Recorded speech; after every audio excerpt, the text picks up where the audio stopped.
Good morning students. E class में आप लोगों का एक बार फिर प्रैक्टिकल ज्योमेट्री क्लास 8 का। तो आज हम प्रैक्टिकल ज्योमेट्री से एक्सरसाइज नंबर 4.1 करेंगे। तो हमारा पहला क्वेश्चन है कंस्ट्रक्ट द फॉलोइंग कोऑर्डिनेटर्स। पहला part coordinator A B C D हमें बनाना है। A B 4.5 centimetre, B C 5.5 centimetre, C D 4.4 centimetre, A D 6 centimetre, A C 7 centimetre. तो ये कोऑर्डिनेटर हमें बनाना है। इसमें हमें 4 साइड और एक डायगोनल दिया हुआ है। तो सबसे पहले हम इसका एक रफ स्केच बनाएंगे। तो एक बात आप लोगों को दिमाग में रखना है, जब भी हम कोऑर्डिनेटर को रफ स्केच बनाते हैं तो सबसे पहले हमें इसका नाम या एंटी क्लॉकवाइज या क्लॉकवाइज रखना है।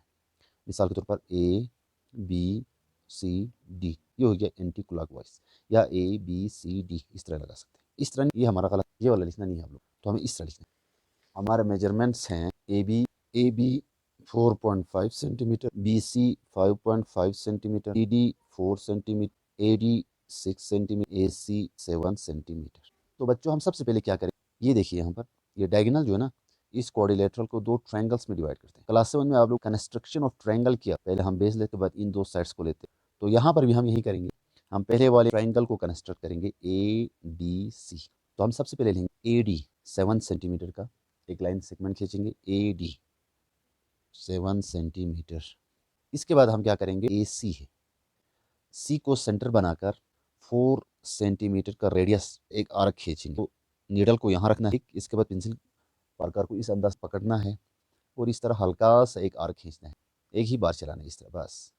इसके बाद ए को सेंटर बनाकर हम रेडियस रखेंगे 6 सेंटीमीटर। यहाँ पर हमें नीडल रखना है और पेंसिल के नोक को हमें लेना 0 पर, इस तरह से। फिर यहाँ ए पर रखना है नीडल को।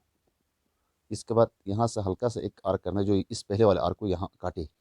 इस पॉइंट ऑफ इंटरसेक्शन को इस तरह डॉट लगाना है, इसका नाम रखेंगे हम डी।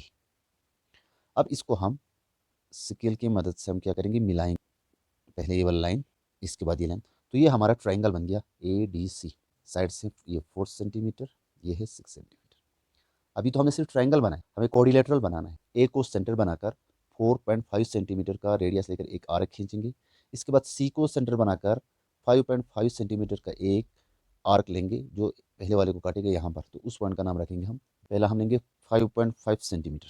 सी को सेंटर बनाएंगे इस तरह हल्का से एक आर्क खींचेंगे। इसके बाद दूसरा आर्क है हमारा 4.5 पर रखेंगे इसको, ये 0 पर आर्क खींचेंगे इस तरह। इस पॉइंट ऑफ इंटरसेक्शन का नाम है बी। अब हम इनको भी मिलाएंगे, तो ये है 5.5 सेंटीमीटर, ये है 4.5 सेंटीमीटर। तो बच्चों ये बन गया हमारा कोऑर्डिनेटरल ए बी सी डी।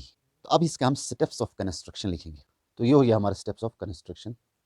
पहला step, construct A triangle ADC of sides 6 centimeter, 4 centimeter and 7 centimeter. Number 2, draw an arc with C as center, radius 5.5 centimeter. Step 3, draw another arc with center A, radius 4.5 centimeter, touching the first arc at B. Number 4, join AB and CD.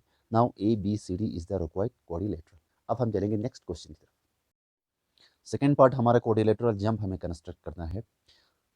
तो हम सबसे पहले एक rough sketch खींचेंगे इस तरह। तो हमें साइड्स लिखना है क्लॉकवाइज या एंटी क्लॉकवाइज में। हम इस तरह एंटी क्लॉकवाइज में लिखेंगे। तो बच्चों यहाँ पर ठीक तरह से देखिए आप लोग, यहाँ पर भी ये डायगोनल जो है इस कोऑर्डिनेटर को दो ट्रायंगल्स में डिवाइड करता है।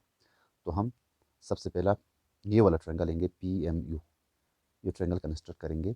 तो हम PU 6.5 सेंटीमीटर हो गया हमारा लाइन सेगमेंट 6.5। यू को सेंटर बनाकर रेडियस 4.4 सेंटीमीटर का एक आर्क खींचेंगे और पी को सेंटर बनाकर 5 सेंटीमीटर का एक आर्क खींच के इंटरसेक्ट करने देंगे यहाँ पर एम पर। ये हो गया हमारा 4 सेंटीमीटर। इस नाम था इसका PU और ये इंटरसेक्ट कर रहा है इस जगह पर, इसका नाम है M को हम ज्वाइन करेंगे। ये हमारा साइड 6.5 सेंटीमीटर, 4 सेंटीमीटर, 5 सेंटीमीटर। अब इसके बाद हम क्या करेंगे, P को सेंटर बनाकर 4.5 सेंटीमीटर आर्क खींचेंगे। U को सेंटर बनाकर रेडियस 3.5 रखकर एक आर्क खींचेंगे जो एक दूसरे को J पर कटे, ये 0 पर। तो ये यहाँ सेंटर पे एक आर्क खींचेंगे, P को सेंटर बनाएंगे और एक आर्क खींचेंगे। इस पॉइंट ऑफ इंटरसेक्शन का नाम है J। अब इसको हम मिलाएंगे, तो ये है हमारा 3.5, ये है 4.5 सेंटीमीटर, तो ये बन गया हमारा क्वाड्रिलेटरल JUMP जम। Steps of construction. सबसे पहला step, construct A triangle PMU of sides 4, 5 and 6 centimeter. Step number 2, draw an arc with center U, radius 3.5 centimeter. Step 3, draw another arc with center P, radius 4.5, intersecting the first arc at J. Step 4, join PJ and UJ.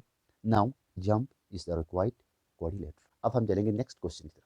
हमें construct करना है एक parallelogram MORE। तो बच्चों आप लोग जानते हैं पैरेललोग्राम के अपोजिट साइड्स बराबर होते हैं, इसलिए हमें दो साइड्स दिया हुआ है। देखो ये वाला साइड और ये वाला साइड और एक डायगोनल।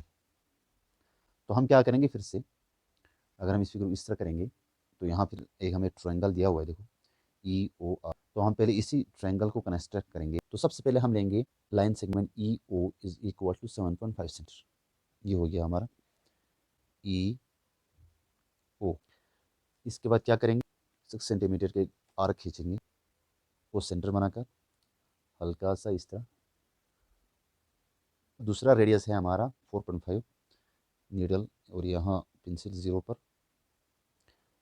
तो ई को सेंटर बनाएंगे और पहले वाले आर्क को यहाँ इस तरह हम इंटरसेक्ट करें। इस पॉइंट ऑफ इंटरसेक्शन का नाम है हमारा आर। अब इसको हम मिलाएंगे 6 सेंटीमीटर, ये हो गया हमारा 4.5 सेंटीमीटर। तो हमारा ट्रायंगल तैयार। इसके बाद ओ को सेंटर बनाकर एक आर्क खींचेंगे। तो ओ कितने का होगा, इसका अपोजिट साइड 4.5 है ना, तो ये रेडियस 4.5 होना चाहिए। और ई से हमारा रेडियस कितना होना चाहिए, इसका अपोजिट साइड 6। तो ई से हमारा 6 सेंटीमीटर का रेडियस लेकर हम आर्क खींचेंगे, जो एक दूसरे को कहाँ काटेगा, एम पर। तो पहला आर्क हम लेंगे 4.5। तो ये हमारा 4.5 है ऑलरेडी। हम ओ को सेंटर बनाकर आर्क खींचेंगे इस तरह। इसके बाद दूसरा आर्क है हमारा 6 सेंटीमीटर का। ई को सेंटर बनाएंगे और ये आर्क खींचेंगे, पहले वाले आर्क को काटेगा यहाँ पॉइंट एम पर। अब हम इसको मिलाएंगे। तो ये बन गया हमारा पैरेललोग्राम MORE।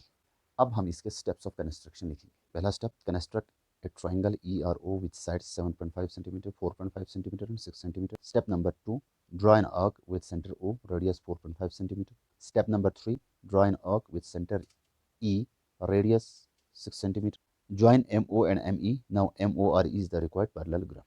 अब हम चलेंगे नेक्स्ट क्वेश्चन की तरफ। पार्ट 4 हमें बोलता है एक रोम्बस कंस्ट्रक्ट कर BEST। BE 4.5 सेंटीमीटर, ET हमारा डायगोनल है 6 सेंटीमीटर।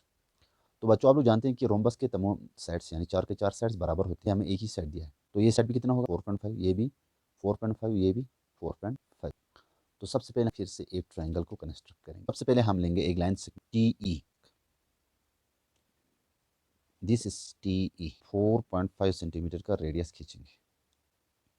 ई को सेंटर बनाकर इस तरह हम एक आर्क खींचेंगे हल्का सा।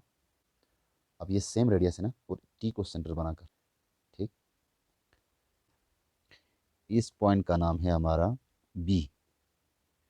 ई और बी को मिलाएंगे, टी और बी को भी मिलाएंगे।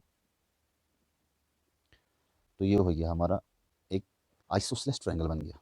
अब हमें टी को सेंटर बनाकर और ई को भी सेंटर बनाकर फिर से रेडियस 4.5 रख के हम और दो आर्क हम लेंगे जो एक दूसरे को एस पर काटें। तो रेडियस हमारा ऑलरेडी है 4.5।